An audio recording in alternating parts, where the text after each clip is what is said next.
এখন বর্তমানে যে সমস্ত বিষয় আশয় হচ্ছে, যেটা নিয়ে ব্যাপক চর্চা হচ্ছে, তার মধ্যে অন্যতম, দেখুন, সরকারের কাজ করবে, সরকার সবসময় নিয়মের কথা বলবে, সরকার আইনের কথা বলবে। এতে কারো অমানবিক মনে হতে পারে, কারো মানবিক মনে হতে পারে, কিন্তু মানবিকতার আড়ালে কি কোনো রাজনীতি হচ্ছে? মানবিকতার আড়ালে যে সমস্ত রাজনৈতিক মানসিকতার মানুষ রাজনীতি হয়তো সরাসরি করতে পারছেন না, তারা কি সরকারের সমালোচনা করছেন শুধুমাত্র সমালোচনার জন্য? এখন যেটা সব থেকে বেশি সোশ্যাল মিডিয়ায় ভাইরাল, বা মেন স্ট্রিম মিডিয়াও যেটাকে খুব কভার করছে, সেটা হচ্ছে অগ্নিমিত্রা পল ওই এখন দেখা যাচ্ছে যে রাস্তা পরিষ্কার করার কথা বলছেন, এবং তিনি পার্ক স্ট্রিট, কলকাতার সব থেকে ব্যস্ততম জায়গা, পশ এলাকা। সে আপনারা জানেন কলকাতা কেন, উত্তরবঙ্গ থেকে শুরু করে পশ্চিমবঙ্গের যতগুলি শহর রয়েছে, তার মধ্যে এই দখলদারির সমস্যা, বিভিন্ন রকমের দখলদারি, ফুটপাথের দখলদারি, রাস্তার উপর দখলদারি, বিভিন্ন রকমের দখলদারির সমস্যা রয়েছে। তো সরকার যখন ক্ষমতায় এসেছে, বিজেপি সরকার, তারা এই বিষয়টা নিয়ে কাজ করছে। এবার কথা বলার ধরন খারাপ ভালো বিভিন্ন রকম হতে পারে, কিন্তু যেটা নিয়ে রাজনীতি হচ্ছে সরাসরি এক গামলা দুধ। জানি না কোনো বাচ্চা কি এক গামলা দুধ খেতে পারে, নাকি ওটা পুরো পরিবারের দুধ ছিল, এবং দেখা যাচ্ছে বেসিন বানানো রয়েছে, রীতিমতো শেল্টার করা হয়েছে। তো আমার কথা হচ্ছে পরিষ্কার, আমি বিজেপির সমর্থক নই, আমি তৃণমূলের সমর্থক নই, আমি কারো সমর্থক হিসেবে এই কথা জানতে চাইছি না। আমি জাস্ট বলতে চাইছি যে এই যে সরকার যেটা করতে চাইছে, যে রাস্তাঘাট পরিষ্কার, এবং সত্যিই যেটা নিয়ে রাজনীতি হচ্ছে এক গামলা দুধ, কি বলবো? দেখো, দুধের প্রসঙ্গে আমি পরে যাব। প্রথম বিষয় হচ্ছে, কালকে দেখলাম কুণাল ঘোষ গেছে, সিপিএম এর নেত্রীরা গেছে, সেখানে বাচ্চাটাকে কোলে নিয়ে তারা ফুটেজ খাওয়ার চেষ্টা করছে। সেখানে এক জায়গায় দেখলাম ভদ্রমহিলা বলছেন যে 50 বছর ধরে নাকি ওই জায়গাতেই উনি রয়েছেন। আমার প্রশ্ন হচ্ছে, এই যারা আজকে ফুটেজ খেতে যাচ্ছে, কুণাল ঘোষ থেকে শুরু করে সিপিএম এর নেত্রীরা, 50 বছর ধরে তো এই রাজ্যে বিজেপি ক্ষমতায় নেই, মাত্র 3 মাস হলো বিজেপি ক্ষমতায় এসছে। তো এতদিন ধরে ফুটপাতে যে মানুষগুলো রয়েছে, সিপিএম এর চোখে পড়েনি? 34 বছর ক্ষমতায় ছিল, তাদের চোখে পড়েনি? 15 বছর ক্ষমতায় ছিল, কালকে মমতা বন্দ্যোপাধ্যায় ফেসবুক লাইভে এসে বড় বড় কথা বলছে, কুণাল ঘোষ ওখানে গিয়ে বড় বড় কথা বলছে। এতদিন 15 বছরে চোখে পড়েনি? কলকাতার ফুটপাতে তো উনি 50 বছর ধরে রয়েছেন। 50 বছরেও রাস্তা দিয়ে যাওয়া আসার সময় এরকম তো কত মানুষ রয়েছে কলকাতার ফুটপাতে, তাদের চোখে পড়ছে না কেন? এই মানুষগুলো ফুটপাতে রয়েছে, এদের মাথার উপরে কেন ছাদ নেই? এদের কর্মসংস্থান নেই কেন? কেন এখনো স্বাধীনতার 80 বছর পরেও এই মানুষগুলোকে ফুটপাতে থাকতে হচ্ছে? এই প্রশ্নটার জবাব তো সিপিএম কে দিতে হবে। আজকে অগ্নিমিত্রা পালকে ধন্যবাদ দেওয়া উচিত। সিপিএম তৃণমূল দুটো রাজনৈতিক দলের যারা আজকে ফুটেজ খেতে যাচ্ছেন, ধন্যবাদ দেওয়া উচিত। অগ্নিমিত্রা পাল যদি ওখানে না যেত, এটা নিয়ে যদি বিষয়টা ভাইরাল না হতো, যদি চর্চা না হতো, তাহলে আজকে ওরা যেত? সিপিএম তো প্রতিদিন রাস্তায় মিটিং মিছিল করছে, কলকাতার রাস্তায় কোনো কিছু হলেই ওরা মিটিং মিছিলে নেমে পড়ে, রাস্তায় নেমে চিৎকার চেঁচামেচি করে। অপারেশন সিঁদুর কেন হলো, পাকিস্তানে কেন হামলা করলো ভারতীয় সেনা, সেই নিয়ে ওদের বুকে ব্যথা ওঠে। বন্দে মাতারাম নিয়ে ওদের বুকে ব্যথা ওঠে। তো রাস্তা দিয়ে যখন হাঁটে ফুটপাতে, এদিকে ওদিকে চোখে পড়ে না? গোটা কলকাতাতে খালি ওই মহিলাই রয়েছে নাকি ফুটপাতে? আর কেউ ফুটপাতে নেই? তো এই ফুটপাতের রাজনীতি যারা ফুটপাতে এনেছে মানুষকে, 50 বছর ধরে ফুটপাতে রেখেছে, তারাই আজকে করছে। বিজেপি তো ফুটপাত পরিষ্কার করার কথা বলছে, কারণ আজকে যদি কোনো দুর্ঘটনা ঘটে, তার জন্য তো সরকারকে দায়ী করবে, যে কেন বিজেপি সরকারের আমলে এরকম একটা ঘটনা ঘটে গেল। ফুটপাত তো থাকার জন্য না। আজকের যুগে ঘর ভাড়া করেও যারা মানুষের বাড়িতে কাজ করছে, ওই মহিলা তো দেখলাম শারীরিকভাবে অক্ষম না, পঙ্গু না। এরকম পরিচিত তোমার আমার অনেকেই রয়েছে যারা মানুষের বাড়িতে, মানুষের ফ্ল্যাটে গিয়ে কাজ করছে, বাসন মাজছে, কাপড় কাচ্ছে, বাসন ধুচ্ছে, কাজ করে বাচ্চা কাচ্চাকে মানুষ করছে, সংসার চালাচ্ছে। তারাও তো থাকছে। হ্যাঁ, তুমি 2-3 হাজার টাকায় কলকাতার বুকে একটা ঘর পাবে না, হয়তো সেটা ফ্ল্যাট হবে না, হয়তো সেটা 2 BHK রুম হবে না, কিন্তু দুধ গরম করার মতো তো জায়গা থাকবে, রান্না করার মতো তো জায়গা থাকবে। ওই জায়গা থেকে অনেক বেটার তো অবশ্যই। এরকম তো কত মানুষ রয়েছে দাদা, আমরা তো দেখছি প্রতিদিন। তারা তো নিজেদের জীবনযাপন চালাচ্ছে, বউ বাচ্চা নিয়ে সংসার চালাচ্ছে, লালন পালন করছে, বাচ্চাদের স্কুলে পড়াচ্ছে। তো এরা কারা? এরা 50 বছর ধরে ফুটপাতেই রয়ে গেছে, এরা উন্নতি করতে পারলো না। ওনার নাকি একজন মেয়ে আছে, বাচ্চাটা তো ওনার না, এই বয়সে বাচ্চা হওয়ারও কথা না, জানি না আমি সেই বিষয়ে। শুনলাম ওনার নাতি নাকি ওনার মেয়ের বাচ্চা ওটা। তো মেয়েটা তো এত বয়স না, নিশ্চয়ই কাজকর্ম করতে পারে। 50 বছর ধরে কাজকর্ম করে একটা মাথা গোজার জায়গা করতে পারলো না, এটা বিশ্বাসযোগ্য? কেন এরা ফুটপাতে রয়েছে? আমরা তো দেখি ফুটপাতে কারা থাকে। আজকে সরকারি স্কুলে, প্রাইমারি স্কুলে পড়াতে গেলে কোনো খরচা আছে? কোনো খরচা নেই সরকারি স্কুলে পড়াতে গেলে। উল্টে সেখানে উল্টে প্রাইমারি স্কুলে যারা পাঠাচ্ছে বাচ্চাদের, সেখানে সরকার একবেলা খাওয়ার ব্যবস্থা করে দিচ্ছে, মিড ডে মিল, সেটা ডিম ভাত হোক, সেটা মাছ ভাত হোক, সেটা সোয়াবিন ভাত হোক, নিরামিষ ভাত হোক, যাই হোক একবেলা তো খাওয়া দিচ্ছে সরকার, সঙ্গে পড়াশোনা হচ্ছে। তো মিনিমাম শিক্ষার তো দরকার আছে, ন্যূনতম শিক্ষাগত যোগ্যতা তো দরকার রয়েছে। এই বাচ্চাগুলো দেখি আমরা পরে গিয়ে ওই স্টেশনে বাস স্ট্যান্ডে গিয়ে জামা কাপড় টেনে ধরে হাত পাচ্ছে, টাকা চাচ্ছে। তো এরা কারা? একজন রিক্সাওয়ালা যদি রিক্সা চালিয়ে আজকের যুগে রাজমিস্ত্রির কাজ করে, যুগালির কাজ করে, লেবারি করে, দিনমজুরির কাজ করে, মানুষের বাড়িতে বাসন মেজে, কাপড় কেচে বাচ্চাকে মানুষ করতে পারে, স্কুলে পড়াতে পারে, তাহলে এরা কেন পারছে না? আমার তো প্রশ্ন, এই বিষয়টা তো সরকারকে অবশ্যই গুরুত্ব দিয়ে দেখতে হবে। আজকে মুখ্যমন্ত্রী দেখলাম একটু আগেই গেছেন, মুখ্যমন্ত্রী বলেছেন পাশে থাকবেন। যারা আজকে এটা নিয়ে রাজনীতি করছেন, আমি বলবো কুণাল ঘোষকে আপনি আপনার বাড়িতে নিয়ে গিয়ে রাখুন না, যেটা করলে সমাধান হবে, ওনার সত্যি সত্যি উপকার হবে। আপনার বাড়িতে নিয়ে গিয়ে রাখুন। আচ্ছা, বাড়িতে রাখতে পারছেন না, একটা ঘর দিতে পারছেন না, বাড়ির সামনে আপনি ত্রিপল টাঙিয়ে থাকতে দেবেন? বাড়ির সামনে আপনার ফুটপাতে, আপনার ঘরের সামনে, দরজার সামনে, গেটের সামনে ত্রিপল টাঙিয়ে ওই মহিলাকে থাকতে দেবেন? আপনি সিপিএম নেত্রীরা থাকতে দেবেন? শতরূপ ঘোষ, দীপশিতা দত্ত থাকতে দেবে তাদের বাড়ির সামনে? তো রাজনীতি আজকে সবাই করতে পারে, কিন্তু স্থায়ী সমাধান, সমস্যাটার সমাধান, ওনাদের যেটা করলে আর কি ওনাদের সত্যি সত্যি উপকার হবে, সেই কাজটা এরা কেউ করছে না। না, অগ্নিমিত্রা পল একটা খুব ভালো কথা বলেছিলেন যে আপনি হোমে যান না, আমরা ব্যবস্থা করে দেবো। তিনি এটা বলেইছিলেন ব্যবস্থার কথা। কিন্তু দেখো, যেটা মূল সমস্যা, যেটা নিয়ে আমি ভাবছিলাম, এবং আমি মনে হয় দর্শকদেরও, আমাদের প্রত্যেকের দর্শকদেরও ভাবাবে, সেটা হচ্ছে যে দেখো, এই যে দখলদারিটা তো একটা সত্যি সমস্যা। কোনো, আমি উত্তরবঙ্গ, দক্ষিণবঙ্গ, কলকাতা না, আমি যদি শিলিগুড়ি, আমরা তো সকলেই গেছি, শিলিগুড়ির নাম করা যে বিধান মার্কেট, সেটা তো রাস্তার উপরে দখল করাই বেশিরভাগ, ভিতরে কিছুটা আছে, কিন্তু বাইরের রাস্তার উপরে প্রচুর বিধান মার্কেটে দখল আছে। এরকম যারা যে শহরে আপনারা থাকেন, আমি তো পশ্চিমবঙ্গে সব শহরে যাইনি, ফলে বলতে পারবো না, প্রত্যেক শহরের এটা সমস্যা, বিশেষ করে শহরি এলাকা। আমি মহারাষ্ট্রেও দেখেছি, আমি দিল্লিতে দেখেছি, আমি ব্যাঙ্গালোরে দেখেছি, আমি ভারতবর্ষের এখনো পর্যন্ত যতগুলো বড় বড় শহরে যাওয়ার মানে সৌভাগ্য হয়েছে, আমি সব শহরেই দেখেছি এরকম মানুষ রয়েছে, ফুটপাতে রয়েছে, রাস্তা দখল করে রয়েছে, ফ্লাইওভারের নিচে রয়েছে অস্থায়ীভাবে। তো এরকম মানুষ বিভিন্ন জায়গায় রয়েছে। তো এদের অবশ্যই নিয়ে সরকারকেও ভাবতে হবে, অবশ্যই সেটা মানবিকভাবেও দেখতে হবে, কেন আজকে তারা ফুটপাতে রয়েছে, কি কাজকর্ম করছে তারা, তাদের উদ্দেশ্য কি, সবকিছু দেখতে হবে। তাদের যদি কোনো কাজকর্মের সমস্যা থাকে সেটাও সরকারকে দেখতে হবে। আজকের যুগে তো আমি বললামই তোমাকে, এরকম অনেককেই আমরা দেখছি যারা মানুষের বাড়িতে কাজকর্ম করেও সংসার চালাচ্ছে, বাচ্চা কাচ্চাকে মানুষ করছে। তো এরা কি উদ্দেশ্য নিয়ে ফুটপাতে বছরের পর বছর ধরে রয়েছে? আমি তোমাকে একটা ঘটনা বলি। কদিন আগেই আমি ওই এনআরএস এর পার করে যে রাস্তাটা এন্টালি থানার দিকে যাচ্ছে, ওই রাস্তা দিয়ে হেঁটে যাচ্ছিলাম, হঠাৎ করে দেখি ওই যে বাস স্ট্যান্ডটা, ওটা দখল করে ফুটপাতের ওপরে বাস স্ট্যান্ড যেটা রয়েছে, ওখানে একটা পরিবার থাকছে, রান্না করছে, ওখানেই খাচ্ছে। আর একটা ছেলে দেখলাম, ওই পরিবারের একটা ছেলে এখানে রাবার দিয়ে বাঁধলো, টাইট করে বেঁধে ইনজেকশন দিয়ে নেশা করছে। হ্যাঁ, এটা তো হয়, আমাদের চোখে এগুলো পড়ে কিনা? তো এরা কারা? এদের ইনজেকশন নেওয়ার এরকম দামি, ঠিক আছে, টাকা রয়েছে, পয়সা রয়েছে, নেশা করছে, ডেনড্রাইট খাচ্ছে, আরো কত ধরনের নেশা, ব্রাউন সুগার। আর হাওড়া স্টেশনটা এই একটা সময়, এখন তো জানি না হয় কিনা, এরকম পলিথিনে কোনো একটা লিকুইড দিয়ে, হ্যাঁ, থিনার না কি সব বলে, ওইসব দিয়ে নিত, ভেপ নিত, প্লাস ইনজেকশন, ব্রাউন সুগারের নেশা করে, দামি দামি নেশা। এগুলো সস্তা নেশা নয়, একেবারে সস্তা নেশা নয়। আমি যতটুকু জানি, এই সমস্ত বিষয় নিয়ে রিসার্চ করেছি, যতটুকু জেনেছি, কাজ করেছি, তো অনেক ক্ষেত্রেই আমরা দেখছি এই লোকগুলো এগুলো করছে। তো এর জন্য টাকা কোথার থেকে বাড়ছে? তোমার কাছে ঘর ভাড়া করার টাকা নেই, এবং প্রত্যেকের কাছে অ্যান্ড্রয়েড ফোন আছে, প্রত্যেকের রিচার্জ করা আছে, আমার তো তোমার আমার থেকে ভালো ফোন রয়েছে, দামি ফোন রয়েছে, এইগুলো ব্যবহার করছে। তো এই সমস্যাগুলো তো রয়েছে। আর একটা খুব, তুমিও দেখছো দিবাকর, আলোচনা হচ্ছে যাদবপুর নিয়ে। যাদবপুরও নেশা বললে বলে আমার মনে পড়ে গেল যাদবপুরের কথা, কারণ যাদবপুরও নেশা করার আখড়া। আমার নিজের বোন ওখানে পড়েছে, এবং আমরাও যাদবপুরে অনেকবার বিভিন্ন কাজে গেছি, ওখানকার বিভিন্ন ছাত্র সংগঠনের সাথে কথা হয়েছে, বা এখনো যাদবপুরে ঢুকলেই আমাদের চোখে পড়ে যে দেশবিরোধী স্লোগান। দেশবিরোধী বলতে আমরা কি বুঝছি?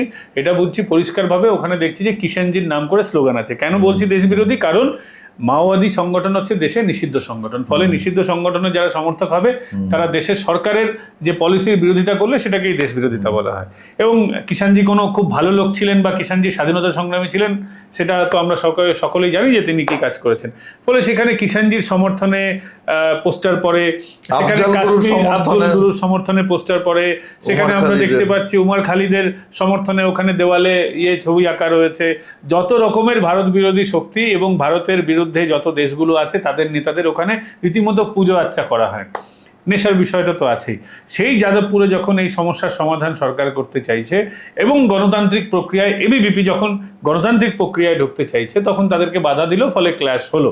এই বিষয়টাকে কিভাবে দেখছো, যে কিভাবে এই যে মাওবাদী আখড়া, মমতা বন্দ্যোপাধ্যায় ওরা তো সিপিএম তৈরি করে গেছিল, কিন্তু মমতা 15 বছরে লালন পালন করেছেন, ওই জায়গাটাকে ভাঙার কোনোদিন চেষ্টা করেননি। এবং এই যাদবপুর মনে করিয়ে দেব যে ব্রাত্য বসু শিক্ষামন্ত্রী তাকে হেনস্থা করেছে, রাজ্যপালকে হেনস্থা করেছে, কেন্দ্রীয় মন্ত্রী বাবুল সুপ্রিয় এখন তৃণমূলে আছেন বটে, কিন্তু তারা চুল টেনে ধরেছিল।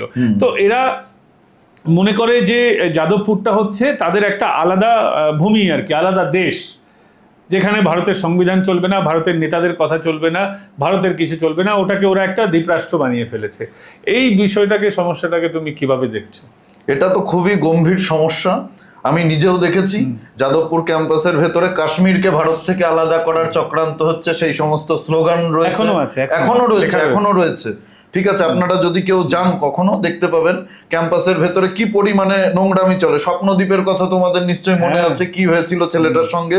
তো এরকম যারাই আজকে রাজ্যের বিভিন্ন জায়গা থেকে গিয়ে যাদবপুরে অনেক বড় স্বপ্ন নিয়ে বাবা মা পাঠাচ্ছে, তারা স্বপ্ন নিয়ে যাচ্ছে যে যাদবপুরে পড়বো, সত্যি সত্যি সেখানের পঠন পাঠন নিয়ে তো প্রশ্ন আমরা তুলতে পারি না, অবশ্যই ভালো, কিন্তু যে পরিবেশে বাচ্চারা থাকছে সেটা তো তাদের জন্য ভালো না। এখান থেকে বেরিয়ে কেউ মাওবাদী সংগঠন যুক্ত হয়ে যাচ্ছে, কেউ বিচ্ছিন্নতাবাদী বিভিন্ন সংগঠনের সঙ্গে যুক্ত হয়ে যাচ্ছে, দেশের বিরুদ্ধে কাজকর্ম করছে।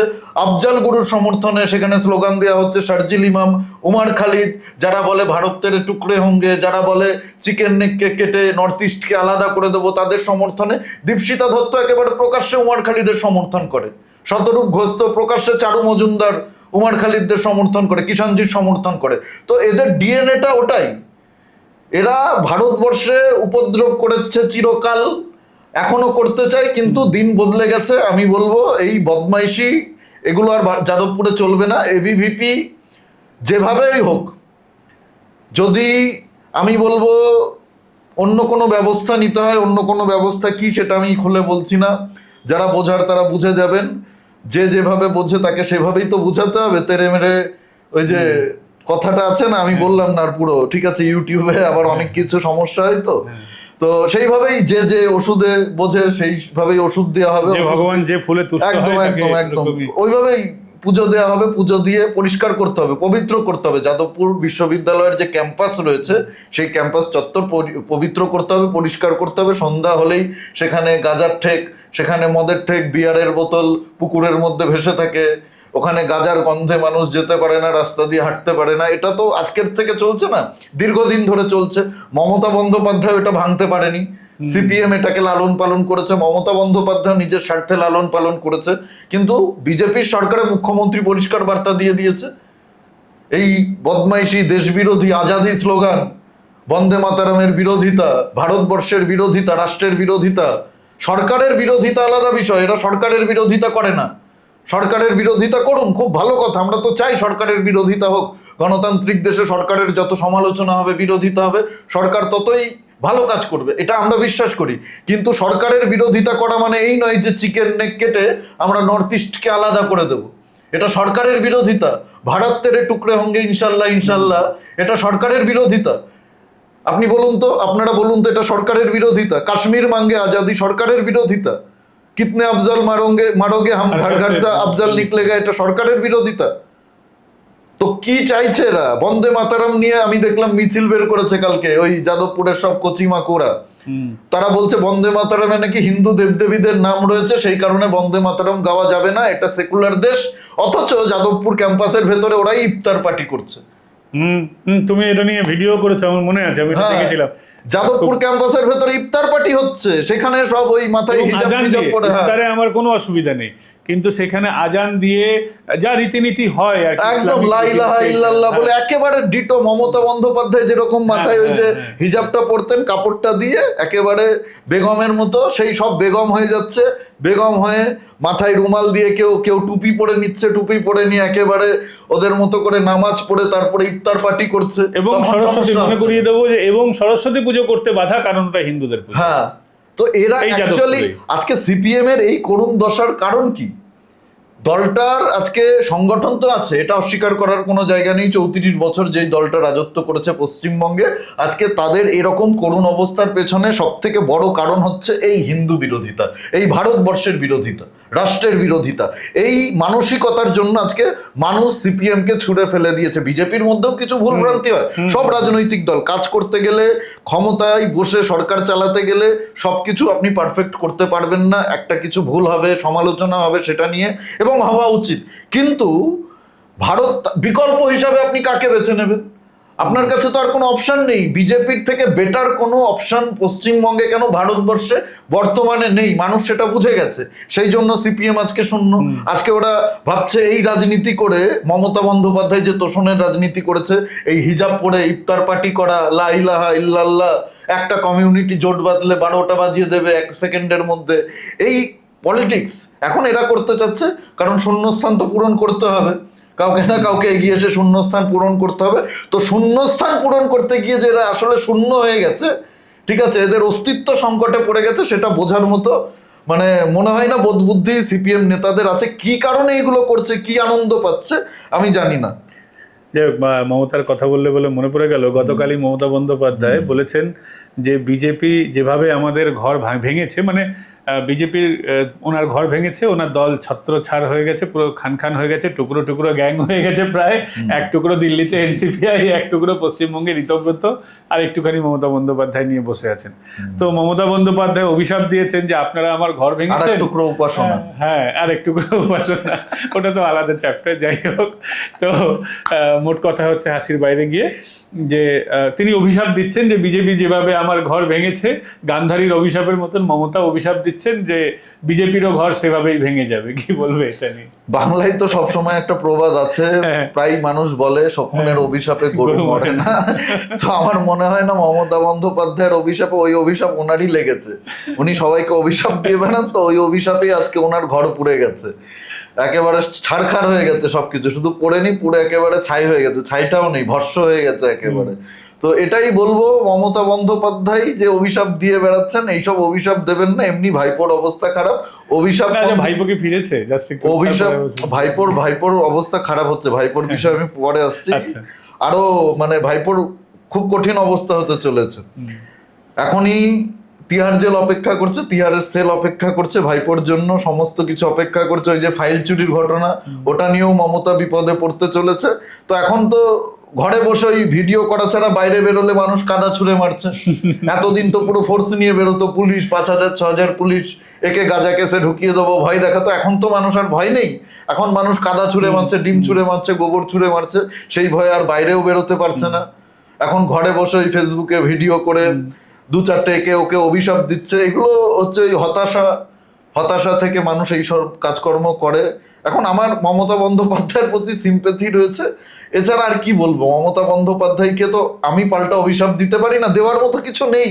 যেই মানুষটা শেষ হয়ে গেছে, করুণা, সত্যি করুণা হয়, নিঃস্ব হয়ে গেছে। হ্যাঁ, এত দাপট, এত হুমড়ি চুমড়ি, জয় শ্রীরাম বললে ওই 63 বুড়ির মতো রেগে চলে যেত, তারা করতো। ঠিক আছে, কি না করেছে, মানুষকে হুমকি ধমকি চমকি মাওবাদী বলে দিয়েছে কামদুনির ঘটনাতে গিয়ে, মনে আছে তো? সেই টুম্পা কয়ালদেরকে কিভাবে তেরে ওরা মাওবাদী, হ্যাঁ, মঞ্চ থেকে একে তাকে মাওবাদী বলে আক্রমণ করেছে। তো আজকে সেই মহিলার, ভদ্র মহিলার, যাই হোক ভদ্র মহিলা কিনা সেটা নিয়ে তো অনেক বই, অনেকে অনেক প্রশ্ন তুলেছে, আমি সেই দিকে যাচ্ছি না, যাওয়া উচিত হবে। মহিলাই বলি তাকে, আমি মহিলাই বলছি। আজকে যে করুণ অবস্থা, আমার মনে হয় তার উপরে করুণা করা ছাড়া আর কোনো উপায় নেই। মুখ্যমন্ত্রীও করুণা করেছেন, মুখ্যমন্ত্রী তো বলেছেন আপনি বেরোবেন না, বেরোলে এরকম হচ্ছে, কত আর পুলিশ দিয়ে আটকাবো। আপনার উপরে ক্ষোভ রয়েছে, 15 বছরে যে পরিমাণে কিছুই তো ছাড়েননি, পায়খানা থেকে শুরু করে চাল ডাল ট্রিপল থেকে শুরু করে এমন কিছুই ছাড়েননি যার জন্য মানুষ আপনাকে ছেড়ে দেবে, সবই খেয়েছেন। তো এই জায়গাটাতেই আসছিলাম মমতা বন্দ্যোপাধ্যায়ের ইয়ের কথা। আজকে মমতা বন্দ্যোপাধ্যায়ের আমরা যদি ফেসবুক পেজে যাই, এটা হচ্ছে মমতা বন্দ্যোপাধ্যায়ের অফিসিয়াল ফেসবুক পেজ, সেখানে দেখা যাচ্ছে উনি লিখছেন, উনি ইংরেজিতে, আমি দর্শকদেরও একটু দেখিয়ে দেবো, জানি না দেখা যাচ্ছে কিনা, তবে বুঝিয়ে দিচ্ছি আর কি। 16 ঘন্টা আগে তিনি ইংরেজিতে বিরাট বড় একটা লেকচার দিয়েছেন। ইংরেজি পড়তে আমার একটু কষ্ট হয়, কিন্তু পুরোটা পড়ে আমি যেটা বুঝলাম, তিনি শুভেন্দু অধিকারীকে কটাক্ষ করে বলছেন যে শুভেন্দু অধিকারী খুব নিচু মানের পলিটিক্স করছেন এবং ভয় দেখাচ্ছেন, বলছেন যে আপনাকে বেরোতে দেবো না, আপনাকে রাস্তায় বেরোতে হবে না, আপনাকে রাস্তায় বেরোতে হবে না, আর রাস্তায় আপনি যাতে না বেরোতে পারেন তার ব্যবস্থা আমি করব। মূল এই জায়গাটাতে অনেক বড় কথা আছে। মূল আপত্তির জায়গা এটাই, মমতা বন্দ্যোপাধ্যায় আপনাকে রাস্তায় বেরোতে হবে না, আপনি যাতে রাস্তায় না বেরোতে পারেন সেই ব্যবস্থা করে দেবো। তো আমি একটা জিনিস বলি যে শুভেন্দু অধিকারীও তো মানুষ, তো শুভেন্দু অধিকারী যাতে রাস্তায় না বেরোতে পারেন সেই ব্যবস্থাতে সত্যি মমতা বন্দ্যোপাধ্যায় করেছিলেন এতদিন। একটা গান তৈরি করা হয়েছিল, ওই বদমাইশ ছোড়াটা বানিয়েছিল দেবাংশু, চোর চোর চোরটা, শিশির বাবুর ছেলেটা, এই ধরনের নানান রকমের 10-12টা গান বানানো হয়েছিল শুভেন্দু অধিকারী কেন্দ্রিক। গেলেই চোর চোর স্লোগান। শুভেন্দু কোন পয়সা চুরি করেছেন না মমতার পকেট মেরেছেন আমি জানি না, হ্যাঁ, কিন্তু এই ধরনের সরাসরি তাকে চোর বলা, তাকে কটাক্ষ করা, তার গাড়িকে আক্রমণ করা, তাকে প্রাণে মারার চেষ্টা। শুভেন্দু অধিকারী যখন এলওপি ছিলেন, সব থেকে একদম পিন পয়েন্ট, বিজেপিতে pin point target Suvendu Adhikari ছিল। দিলীপ ঘোষ পার্টি প্রেসিডেন্ট ছিলেন, তারপরে সুকান্ত বাবু হয়েছিলেন, শ্রমিক ভট্টাচার্য বিরোধী হিসাবে শেষ বিরোধী পার্টি সভাপতি তিনি ছিলেন। তাদের উপরে এই তিনজন, তাদের উপরে যত না আক্রমণ হয়েছে, পিন পয়েন্ট টার্গেট ছিল একদম শুভেন্দু অধিকারী। তো আজকে শুভেন্দু অধিকারী যদি এই কথা বলেও থাকেন, কি অপরাধ করেছেন, আর মমতা বন্দ্যোপাধ্যায় কেন বলছেন যে অপরাধ হয়ে গেছে? তিনি নিজের কৃতকর্ম কি ভুলে গেছেন? না, শুভেন্দু অধিকারী কি বলেছেন, উনি যাতে বেরোতে না পারেন সেই ব্যবস্থা করবে। তো বেরোতে না পারেন, শুভেন্দু অধিকারী সুযোগই দেবে না ওনাকে বেরোনোর। শুভেন্দু অধিকারীর সরকার এরকম কোনো কাজই করবে না যাতে উনি বেরিয়ে সেটা নিয়ে রাজনীতি করতে পারেন।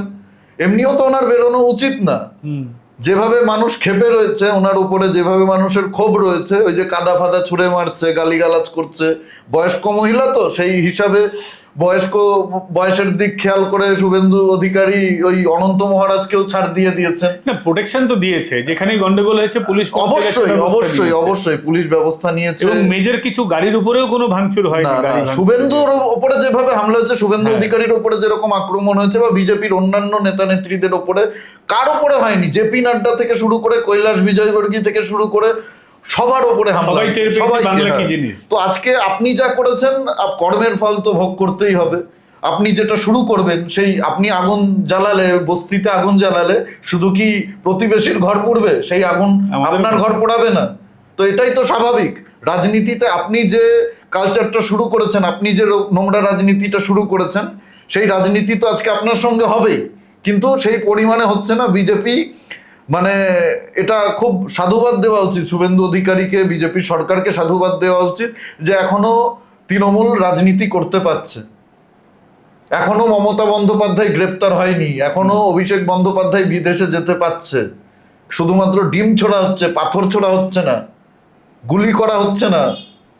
এতদিনে যদি তৃণমূল জিততো, কতগুলো বিজেপি কর্মীর লাশ পড়ে যেত। এতদিন তো আমরা দেখতাম মৌরি মুরকির মতো বোম পড়তো, হাতে পেটো নিয়ে দৌড়দৌড়ি করতো তৃণমূলের ছেলেরা, দৌড়াতে দৌড়াতে বোমা বেঁধে ফেলতে, এত এক্সপার্ট হয়ে গেছিল। এখানে ওখানে গুলি চালিয়ে ফেলছে, বিজেপির লোককে তো মারছে, নিজেদের লোককেও মেরে দিচ্ছে। আজকে কোথায় গুলি চলছে পশ্চিমবঙ্গে? আজকে কোথায় বোমা পড়ছে? 3 মাসের মধ্যেই তো সব ঠান্ডা। তো কি আপনি দাবি করছেন? এইসব লেখালেখি করে, এইসব চুটকুলু শুনিয়ে মানুষকে কোনো লাভ নেই। মানুষ সবই বুঝে গেছে, আপনাদেরকে এমনি এমনি তাড়ায়নি। আর পশ্চিমবঙ্গে যাদের একবার ঘাড় ধরে বাংলার মানুষ বের করে দেয়, তাদেরকে আর ফিরিয়ে আনে না। সেটা কংগ্রেস হোক, সেটা সিপিএম হোক, আর এখন তৃণমূল হোক। ওই তো যতই রাজনীতি করুন, এসব করে ওই মনিটাইজ করা হচ্ছে নাকি মমতা বন্দ্যোপাধ্যায়ের ফেসবুক পেজ, আমি জানি না, সম্ভবত আছে, ওই 2-4 পয়সা ঢুকবে হয়তো এইসব করে। ভিডিও করবেন, মাঝে মধ্যে ভিডিও করবেন, রেগুলার করবেন। আমি তো বলবো, আপনাকে পরামর্শ দিচ্ছি, প্রতিদিন ভিডিও করুন, নিয়মিত ভিডিও করুন। ইউটিউব চ্যানেল খুলুন, সেখানেও নিয়মিত ভিডিও করুন।